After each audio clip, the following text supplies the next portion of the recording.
Hey guys, and welcome back to the J2 channel. And this is your match review of England 3, Senegal 0. As you know, England, they eased past them, man. It was a pretty comfortable game, I'd say, for I'd say about 55 minutes. Obviously, in the first 35, England was struggling. They weren't playing great. It was really, really bad. Senegal had a couple chances here and there to maybe score and go 1-0 up. They probably should have, I can't lie. But yeah, England get the job done at the end of the day, courtesy of Saka, Harry Kane, and Jordan Henderson. Okay, I'll say Henderson. I'm not gonna come with an agenda today against him. But yeah, man, I guess Southgate was justified by his decision making. Obviously, he had left Mason Mount on the bench. People thought he'd come back in. Phil Foden started the game. Sterling couldn't start. He had to go deal with the family matter, and it's been reported since that robbers, I think may have come to his house and burgled him. Obviously, while Sterling's in Qatar, which is really, really fucked up, and that's really sad. Bunch of low lives that have absolutely nothing going on in their lives, so they decide to try and rob Sterling's house, and yeah, of course Sterling's gonna go deal with it. Whether he comes back or not, we'll see what happens. But my thoughts and prayers obviously go out to Sterling and his family. I hope they're safe and they're okay. But yeah, Foden got the start today. Rashford surprisingly didn't after his 2 goals against Wales. Kane got the start today as well. Like I said, Henderson started too. People were surprised, but you know what? It got the job done at the end of the day. It was a rocky 35 minutes. England weren't really going at Senegal like that in terms of attacking them. There weren't really many clear-cut chances created, though maybe a couple dangerous crosses here and there that Mendy kind of struggled to deal with. But other than that, there wasn't really much going on. Sloppy at the back. Maguire had given a ball away that led to a really good chance for Senegal. Dia had a shot. I think Pickford saved it. And then Ismail Assar really should be scoring. Let's be honest. He hit the ball over the bar from literally like 3 yards away from goal. Shocking miss, to be completely honest with you. Obviously, Senegal had another chance where they probably... I mean, it's a good save from Pickford, to be fair, where Saka loses the ball. It goes out to Ismail Assar, just about hits his shoulder. And then, you know, the runner, I think it was Deer again, who just, you know, goes into the space that Walker left out. Saka doesn't cover. Ismail Assar has all the time in the world to just get his head up and give it to Dia. He takes the shot. Obviously, Pickford saves. And then England all of a sudden just stepped it up, man. Harry Kane was dropping deep a load of times. And I know a lot of people were complaining about it, but I actually thought it was a good thing because eventually I just knew that England would be able to take advantage of. It was only a matter of time before England had taken advantage of the fact that every time Kane had dropped deep, one of the centre backs, it was mainly Koulibaly, who just kept on following Harry Kane just throughout the whole game, and it worked. Harry Kane drops deep, Koulibaly follows him, Jude Bellingham runs into the space left by Koulibaly. Kane has so much time to pick his head up and obviously feed the ball into the space. Jude Bellingham runs with it. Henderson then occupies the space that's been left by Diallo, because Diallo now has to cover the space that Koulibaly's left, and then Henderson's there to get the tap in. It was a well-worked goal. You know, very well of England, Kane, Bellingham, and Henderson, you know, to just drag the Senegal defenders out of position. I have to say, Koulibaly, if you're going to follow Kane, you need to get tight to him. He needs to. From a Chelsea perspective, you know, he's had a 50-50 tournament, and, you know, I'll speak more about Chelsea players in general in terms of how they've done in this tournament when it's over. But when you think about, you know, in that goal, you know, like I said, if Koulibaly, if you're gonna get tight to Harry Kane, you need to get tight, man. If you're gonna follow him, you know, you can't let him have time to turn, because Koulibaly had realised he made a mistake and started running back, and it was too late by then. And then obviously the second goal, obviously it comes from who was it? Kane, yes. Harry Kane obviously scores.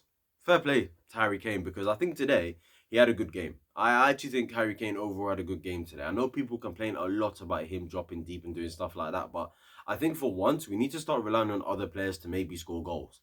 And plus, him dropping deep, I guess, has worked, because he has 3 assists in the tournament so far. So you can't really complain about Harry Kane doing what he's doing best because, Foden's getting the goals, he scores. Saka's getting the goals. Rashford's been scoring goals too. So, we're a threat from set pieces as well with Maguire and them, man. So, I think Harry Kane dropping deep is good for the team. And I think it's mainly good if you got runners around. And I think against a team like France, considering the space they could leave, I'd consider, considering how Kane plays, maybe Rashford should come in. Who for? I'm not quite sure because Saka needs to stay in the team. And Foden, I think today showed why a lot of people have been calling for him to play in this England team for such a long time. And fair play to Foden. But when you look at the second goal, obviously, Senegal, I think they're throwing bodies forward. Bellingham wins the ball back. He goes past one player, gives it out to Foden. Foden gives it to Harry Kane. Harry Kane slots into the back of the net. Well worked goal. Everything was timed perfectly and fair play. When you look at it again from a Senegal perspective, Koulibaly again, it's one of those ones where when the ball goes out to Foden, he's gone ho, fully gone to Foden, and then just when he realizes that he's made that mistake, he now tries to track back just a little bit, and it's too late because Foden, Koulibaly had given that space to Harry Kane, and he already made up Foden's mind in terms of what to do. In 2v1 situations, as a defender, you need to put the player who has the ball in two positions. Either you get them in a position where they dribble with the ball, yeah, but then at the same time, you've got to close that passing lane that Foden could potentially give to Harry Kane. And Koulibaly, he just went gun ho to Phil Foden and it opened the space up. He should have just stayed probably maybe 2-3 meters away, probably from Foden, and then that would have given Foden a difficult situation. Does he dribble with the ball and try go for it himself, or does he try to pass it to Kane because of Koulibaly's positioning? And then it would have been in Koulibaly's advantage. But unfortunately, he just goes for Foden, leaves the space. Harry Kane gets it, and I have to say, by the way, Edouard Mendy, man.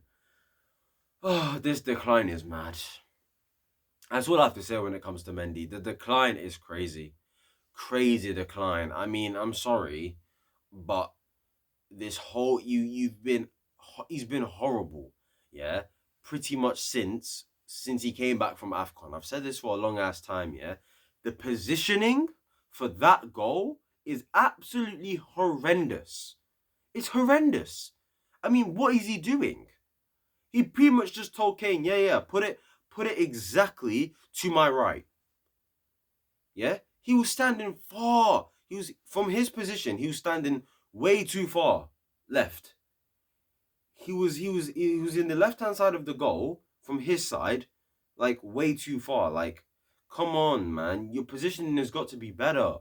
You gotta make Kane make a decision at least. Oh, do I go left? Do I go right? Nah. When Kane saw his positioning, I bet from a POV perspective, Kane must have been like, oh, cheers for that. There's a whole corner right there for me. Just to put it in. It would have been hard for Kane to miss. I'm not gonna lie.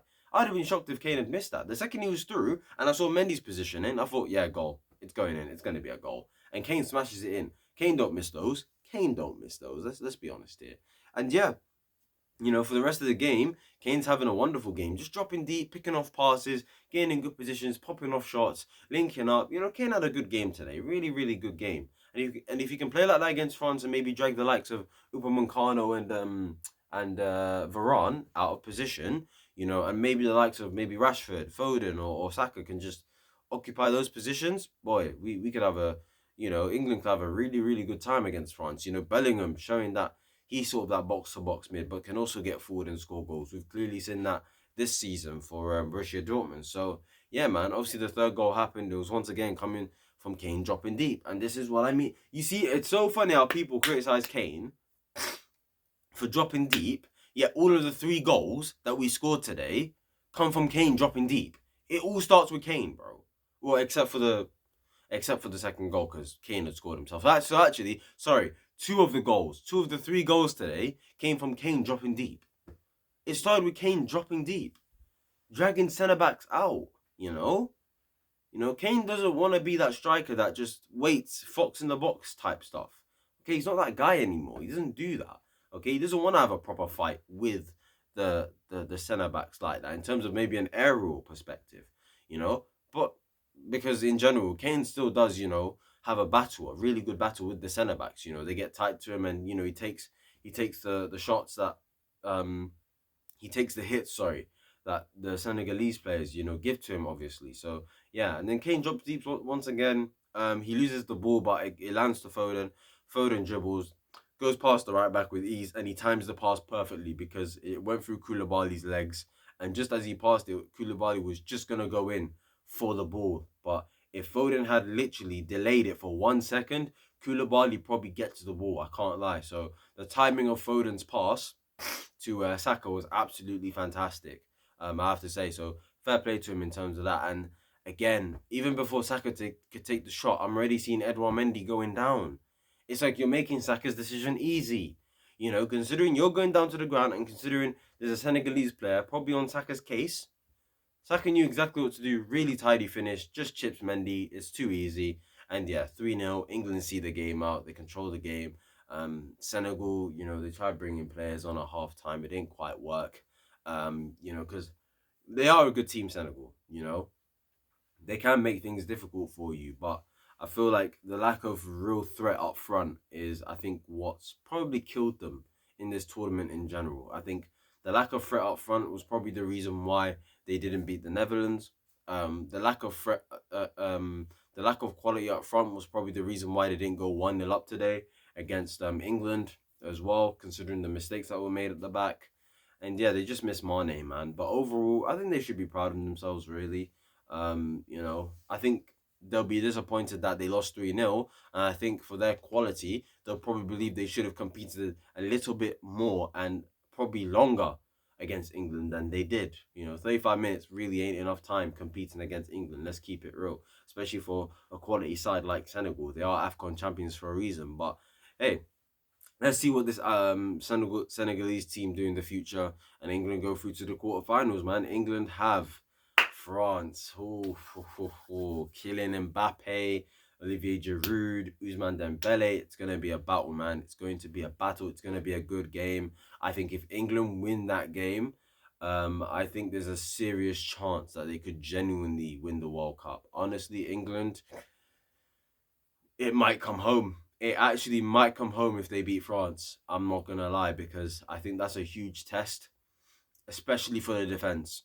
I think for Stones, for Maguire, for sure, especially Walker, because Walker at times today looked really shaky against Ismail Assar, all players as well.